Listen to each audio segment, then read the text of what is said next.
एटा हूँ मो बोर बहुत पुराना रूपा पाऊँगी जोटा कि कला ही सारी या सफा करने मुझे यूट्यूब रे सर्च कली how to clean silver jewellery at home मो आगे बहुत सारा वीडियो आसीगला किंतु ता भितर मते गोटे वीडियो रे बताइथिबा ट्रिक बहुत इजी लागिला आउ सिंपल भी तो चलो ट्राई करके देखिबा। ट्रिक होची फास्ट गोटे बाउल नबा और सेथरे एल्युमिनियम फॉइल लगे देबा तापर सेथरे गरम पानी पुरे देबा तापर 3 चम्मच लूण और गोटे चम्मच बेकिंग सोडा पके की मिक्स कर देबा तापर सेथरे सिल्वर ज्वेलरी पके की आधा घंटा जाय छाडी देले सेटा सफा हो जिवो। तो चलो आधा घंटा परे आ रिजल्ट देखिबा। भाई आधा घंटा कंप्लीट हो सालानी चलो को बे बाहर करके देखिबा केते सफा है।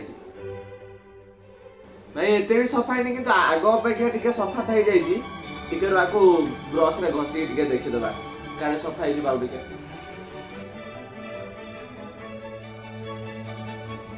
भाई टिके घसी साला पर देखो केमती चमकुचे माने ट्रिक काम तो दोछ के आगो अपेक्षा भाई बहुत सफा है जाईजी देखो बहुत सफा है जाईजी एबे पूरा चमकुची।